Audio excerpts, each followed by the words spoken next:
the beginning, 1980 to 1985, Chapter 1. I think deep down everyone wants to write a book. Nowadays with Amazon, anybody can. Write the story of my life. But who would care? Nobody. But what about a story of my hair metal journey? How I became a metalhead and everything I can remember about growing up in the most glorious decade, the 80s. Sprinkle in a bunch of inside information from rockers that I've interviewed on my podcast. See what their journey looked like from 1986 to 1991. Now we've got something. Well then, I shall have to take you back with me a long way in time. 1980. I was 4 years old. My earliest musical memory comes from this year. I had a little blue and white record player that would open and close like a clamshell. I had two 45s. Another one, Bites the Dust by Queen, and Woman by John Lennon. Man, I was starting off pretty epic, wasn't I? Two great songs that I love to this day. This might be a great time to tell you that I was an only child and I grew up in upstate New York. I'd like to say that my parents broke the mold after having me, but my mom got really sick during her pregnancy. I think that's why my parents didn't have any more kids. We were a regular middle-class family and both my parents worked. I was probably just a little spoiled. If I was being good and doing well in school, I usually could get something small if we went to a store on the weekends. I was a big fan of superheroes. I still am. I listened to a lot of those power record comic albums. The pilot is the world's greatest detective. The craft is the bat plane. And the destination is the heart of darkest Africa. The records were so well done. They had voice acting and sound effects that went along perfectly with the included comic book. I had a few of Batman, my all-time favorite superhero, and ones of other heroes as well. 1982. This is the year I got my first full album. As much as I would love to be cool and say it was Creatures of the Night by Kiss, it was actually Thriller by Michael Jackson.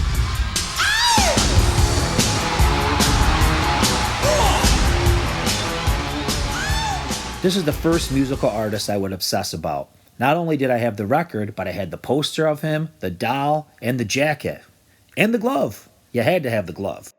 Most kids either had the red or the black Michael Jackson jacket. I had the red one. I remember seeing a picture of Peter Criss in the 80s wearing the black one with the sleeves zipped off, of course.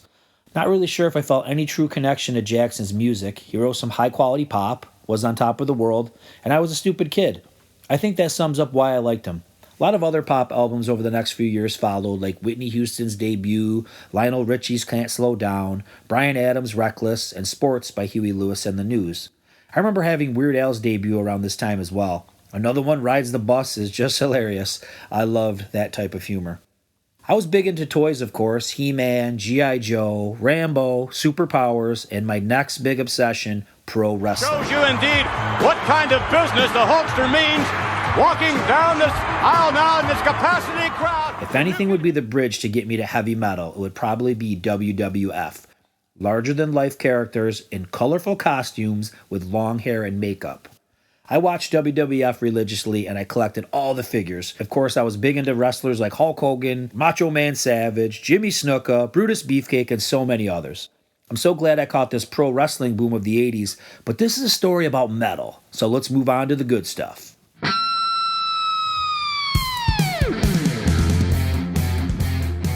The Rise of Hair Metal, 1986, Chapter 2. 1986, the year glam metal, hair metal, whatever you want to call it, exploded. I'm not sure exactly how I got into it. It probably was a mixture of things. First thing that comes to mind is us getting MTV in late 1985, early 1986. Obviously, I was totally into it. It seems like the videos I really liked were the hard rock ones. Videos like Smokin' in the Boys' Room, Yankee Rose, and Tears Are Falling. Larger-than-life characters in colorful costumes with long hair and makeup. Sound familiar?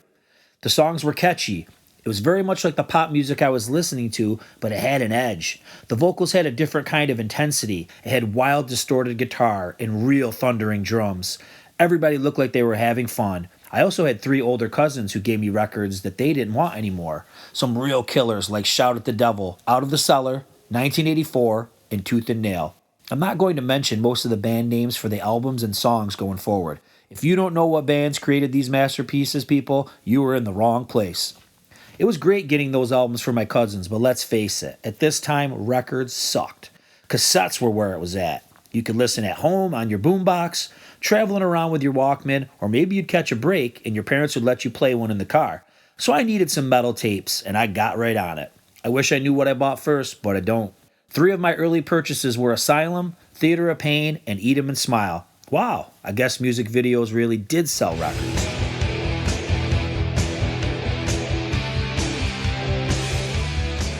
Kiss Asylum. That one with that interesting cover with the different colored lips. I can still see that clear and tan cassette case in my mind. Hold on a second.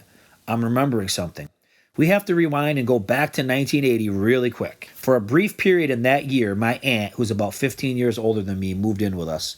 She would buy 16 magazine and was a big fan of the Bee Gees, Andy Gibb, and you guessed it, Kiss. She used to show me pictures of these superhero-like characters in makeup. I used to stick out my tongue and do the Gene Simmons. Wait, those were the same dudes? Oh, it's all making sense. Kiss was the ultimate pairing of rock, superheroes, and spectacle. It's like everything in my young life so far was leading me to this band. And if it were 10 years earlier when they were all superheroed up, this would have definitely been my favorite band. But for now, that top slot would be held by a different crew. I'm glad that Asylum gets the credit it deserves today. I think for many years people listened to it with their eyes and not their ears. Maybe they were a bit distracted by those ridiculous stage outfits. Hey, I thought they looked cool in 1986. Then again, I was 10, and clothes that had bike reflectors and chalk scribbled all over them made sense to me. I was still riding bikes and playing with sidewalk chalk. I had the honor of interviewing Bruce Kulick on my podcast, and here's what he said about Asylum. Quote, Asylum had a great balance of exciting rock songs and at the same time a lot of great melodic rock stuff like Tears Are Falling and Who Wants to Be Lonely. These are songs I still love playing. Paul was mostly in charge of that one. Gene was still looking at acting, and I know there's been a lot of press about that. Once we got in the studio, they were bouncing me back and forth between the two of them. I think I went 3 weeks with no days off. Gene doesn't believe in vacations, and Paul would like to have the weekends off. I never got a break, but who cares? There I was in Electric Lady Studio, which was Jimi Hendrix's place. It was a childhood dream, very exciting. I'm still very proud of Asylum. It's interesting how that album means so much to a lot of people. End quote. I think with Bruce Kulick, Kiss finally found the right guy to help them finish up the 80s. He could shred, but he was tasteful and memorable. And when it came to Eric Carr, he was always the true Kiss drummer to me. He's what I heard first. I've always felt a connection to him, even though I never got to meet him. It was kind of the opposite of Paul and Gene. He wasn't playing the role of some big rock star. He just seemed like a kind, down-to-earth guy. I thought his playing was pretty mammoth on this album. It did seem like he got a bit neutered or replaced by drum machines as they cranked up the pop metal on the albums that followed Asylum. I always loved those huge multi-voice choruses on this one. My favorites will always be Gene's anthemic Trial by Fire and Paul's ridiculous but infectious All Night. Oh, and I had a bunch of posters from this album. The individual Paul and Gene ones, the Asylum tour collage, and a sweet tapestry, do you remember those? With their faces and the Kiss logo. Okay, I'm done with Asylum.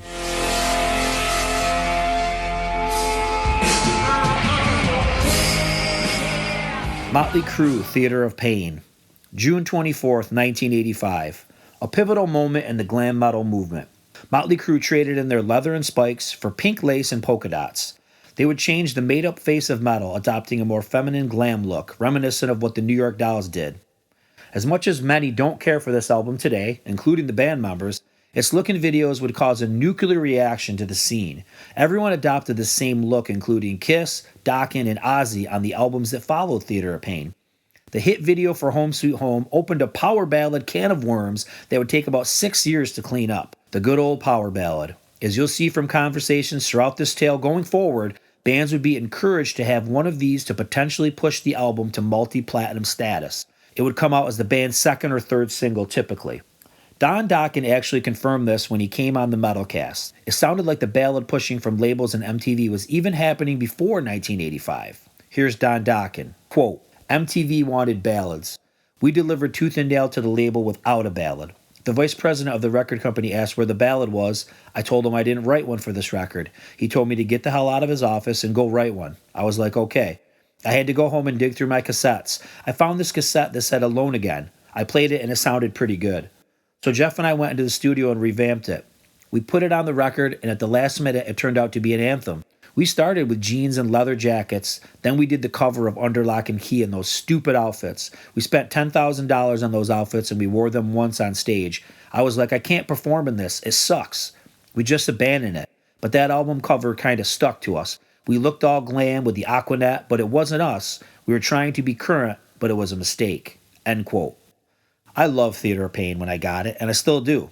Tommy's powerhouse drums, the metallic riffs and bluesy licks from Mick, Nicky's total rock star lyrics and catchy melodies, and Vince's distinct voice that fit with the mayhem perfectly. Yes, I said perfectly, well, maybe not in the live setting.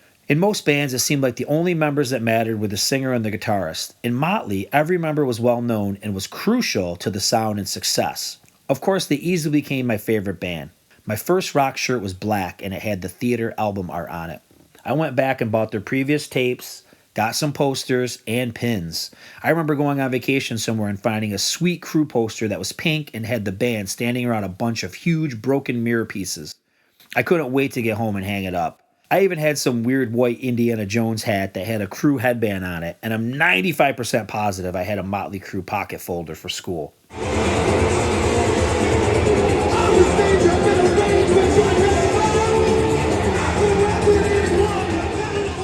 David Lee Roth, Eat 'Em and Smile. I do remember seeing the Van Halen videos for Jump in Panama projected on the wall of the local roller rink. David Lee Roth had left Van Halen in 1985.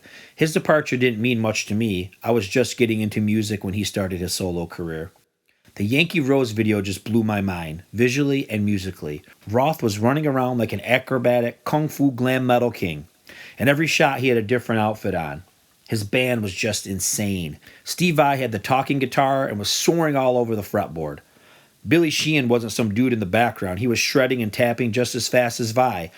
Greg Bissonette was putting on a great show too, flipping sticks and bashing on the skins. It was an awesome album, and Roth appeared to be fitting into the scene he helped create perfectly. I do think after this album, he lost me and many others. I hate to say this, but I think he started to come across as a little old and out of touch as the decade rolled on. That completist nature was still there for me, but instead of buying toys, I was now buying albums in my New Heroes back catalogs. My cassette racks were getting loaded up, and you better bet your ass the tapes in there were in chronological order. I spent a lot of time in my room listening to music and studying liner notes. Hey, I was an only child, cut me some slack.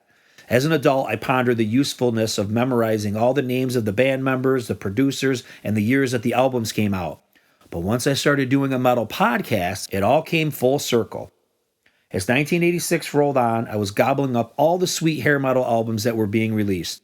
Of course, I bought Slippery When Wet, The Final Countdown, and Poison and Cinderella's debuts as well. I picked up To Hell with the Devil and Constrictor. Wait, when I think of Constrictor, someone comes to mind. A machine gun, guitar-toting, heavy metal John Rambo, Mr. Kane Roberts. Yeah, Kane Roberts here. My video coming up, Rock Doll. If you want to learn how to pick up a girl, just watch this one. Here's what Kane had to say about Constrictor when he came onto the podcast. Quote, I went to New York City to meet with Alice, Shep Gordon, and Bob Ezrin. These people changed culture with their work. I wasn't really nervous, just more excited than anything. I walked in the room and Alice and I became best friends instantly. It's hard to explain. It's what he needed at that point because he was just coming out of a difficult time being in rehab. We just started writing together. I told him if you are going to reemerge on the scene, it can't be an oldies but goodies thing. It's got to be a nuclear version of you. You have to come out and rip the shit out of the first chords of your album and playing live. We did Constrictor with Bo Hill at the record plant in New York City. I hired Kip Winger at that point to play bass, so a lot of good things were happening. We wanted to use a real drummer, but Bo was pretty busy working on a lot of projects at that point. So he got his drum machine guy, who was amazing, but stylistically I think a little off. It made Constrictor sound a little too studio. As time went on, Alice and I really started evolving as a writing team. We were basically living together. It was during that Nightmare Returns tour where we really hit our stride. If you watch the video from that tour, you see these young musicians playing the intro, and when Alice busts through the cage door, it's like the commander is here. It was a great way for Alice to bust back onto the scene. That was our goal. I asked him about the Rambo comparison, and he said, quote, I really had no idea that I looked like Stallone. We were on the bus one day reading Cream magazine. They were saying all this great stuff about my guitar playing, and then they called me Kane Rambo Roberts, and I was like, where are they getting that from? And then Alice says to me, have you looked in the mirror lately? He knew. I guess I was the only one that didn't know. End quote. I also went back and got some old classics like Metal Health and Stay Hungry. I kind of feel bad for Quiet Riot and Twisted Sister. They got so huge in 83 and 84 respectively, but it seemed like it was all downhill from there. Here's what J.J. French said about what started their fall at the time of the Come Out and Play album.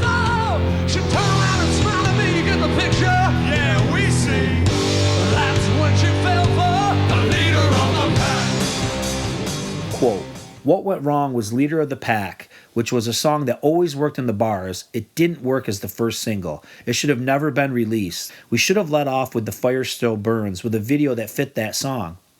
It was a mistake that we didn't recover from. Between the PMRC attacking us for being the worst thing in the world and kids understanding that maybe we were the straightest band in the world, we weren't a bunch of alcoholic drug addicts. We were just regular guys that dressed up crazy and ran around stage. We got stuck in between, and then a video comes out that nobody understands. For us, it was funny because we played it in the bars, but it didn't work. That was really the beginning of the end for us. Even though the album went multi-platinum in several countries and we toured extensively, it was just very demoralizing. Times were changing anyways." End quote.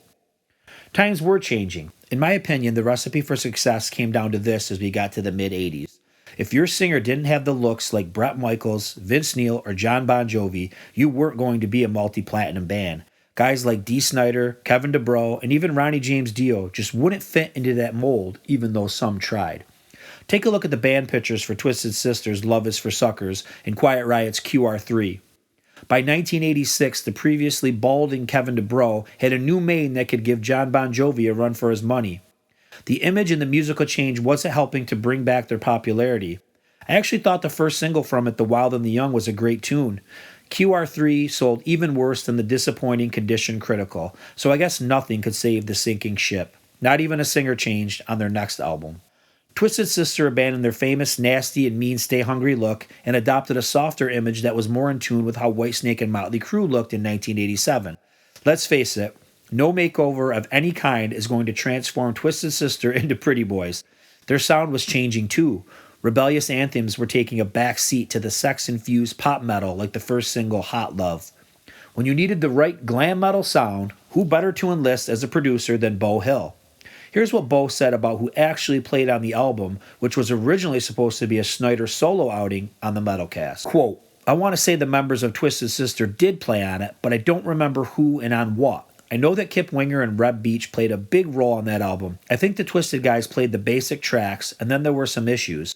I know I brought in Reb to do the solos for sure, and Kip came in and fixed some bass stuff. It was an all-hands-on-deck project. We just wanted it to sound the best it could. Dee, the label, and myself talked about it. And the idea was just to make the best record. It doesn't matter who you use and who you don't use. I think the Twisted Sister mystique was winding down at this point. I think everybody had been Twisted Sister to death. I don't think there was a huge appetite for it at that time on MTV or anything." End quote. Almost every band was getting glammier in sound and look by 1986, even the harder acts. Check out pictures and the albums of Judas Priest, Ozzy Osbourne, and Wasp from this year, and you'll see a distinct difference. Hair metal, the term. I should have probably addressed this earlier because a lot of people don't like it. Look, if I say 80s rock, I could be talking about Huey Lewis. If I say 80s metal, I could be talking about Metallica. But when I say hair metal, you know I'm referring to Poison, Mötley Crüe, Cinderella, etc. It's something that started as a negative, but has really caught on as a name for this movement. Right now, I'm going to kill your argument against the term. Here's Rat Stephen Piercy. Quote, "You can call me hair metal anything. I embrace it. It doesn't matter to me. Been there, done it. Some of these bands that never made it big in the 80s should thank God because with streaming and everything that's going on today, now they get played more than they ever did. These bands should feel privileged. So call yourself hair metal. Call yourself whatever's next. To me, it's just rock and roll." End quote. If a guy who was there who helped lead the movement has no problem with it, I don't want to hear anybody's nonsense. All right, let's move on. I was almost ready to jump completely into 1987, but there's one more guy we need to talk about, Vinnie Vincent.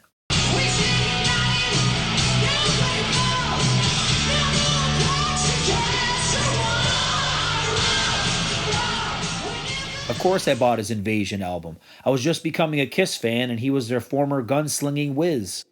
Vincent was a great guitar player and even a better songwriter. With Invasion, everything was to the extreme. The look was completely over the top. The guitar solos, pure insane shredding, and the singing was higher than high. I think I was a little confused when I looked at the picture on the back of the album cover. Everybody looked super glammed up except for vocalist Robert Fleischman. To make things more complicated, some other guy was shown singing in their video for the frantic Boys Gonna Rock, and that man is Mark Slaughter. Here's what original singer Fleischman told me about the album and in his time dealing with Vinnie. Quote, I think the album is a cult classic, like a monster movie. When I listen to it now, I'm like, gee, I could sing high back then. That album is so bombastic, there's nothing like it. People still celebrate it on its anniversary and all that. People can't get enough of it.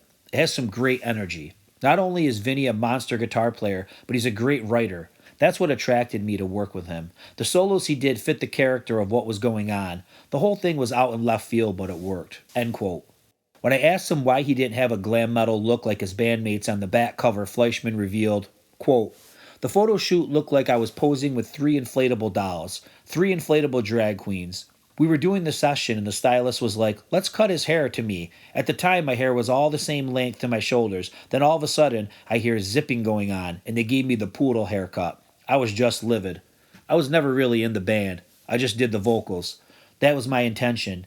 Vinnie just thought he could get his way with me in a sense. Then they did the Milli Vanilli thing with Mark Slaughter as he's lip-syncing to my voice in Boys Are Gonna Rock. I think Vinnie believes Mark Slaughter was forced on him by the label, by Dana Strum, and all the powers that be. I say that Mark fit the bill better than I did. I'm just too straight for all that. I grew up listening to the Beatles, the Stones, the Kinks. I'm an old mog. Putting on spandex pants just isn't my forte. End quote. Goran Edman, who sang for Yngwie Malmsteen in the 90s, stated that he was the guy that Vinnie really wanted as his vocalist. Here's Goran Edman. Quote, Vinnie wanted me to copy Robert Fleischman's voice. I recorded every song on the first album up to the solo. I don't know why Robert Fleischman wasn't on board anymore, but Vinnie was looking for a new singer. He wanted me to record these as an audition. I sent the material back and he said he really loved what he heard. It was time for me to pack my bags and go to America. A few weeks later, he called me up and he sounded disappointed. He said the record company had the option on this album with the contract and they wanted an American singer and not me. He couldn't do anything about it. Chrysalis had the last word. The label wanted Mark Slaughter and Vinnie wanted me. At least that's the version that Vinnie told me. I don't think I could have pulled off the material. It was too high. I had to squeeze my balls to get up there. I could do it in the studio, but live, I would have ruined my voice. End quote. Obviously, all this debunks the false stories put out there at the time by Dana Strum and Vinnie about this mystery tape guy, Mark Slaughter, that they wanted so bad, but they couldn't find him because he didn't label his audition cassette, saying that since they couldn't track down Slaughter, they hired Fleischman to do the album. Gary Shea, bassist from the band New England, and Alcatraz, played with Vincent in his pre-Kiss band Warrior. I had to ask him his thoughts on Vinnie when I interviewed him for the podcast. Quote, his problem is he can't make up his mind on things. We'd work on a song, and then the next day we would have to change it all around again. Then the third day the song would be changed again. He would drive everybody crazy. He drove the guys in Kiss crazy too. He was a good guy, but he had a lot of nervous energy. He did Kiss, and then he did his own thing where he tried to be Yngwie Malmsteen. That was the wrong way to go in my opinion. He's a great guitarist, and in Warrior he was playing more melodic stuff like Jeff Beck or Mick Jones. All the screaming guitars and high vocals on his solo albums, I don't think it was as good as what we were doing. The stuff we were doing would have been perfect for the radio, just as Lick It Up was. We were working at a lot of those songs before Kiss ever did. Songs like Boys Are Gonna Rock. Now the verse from the original version became On the Eighth Day from the Lick It Up album. End quote.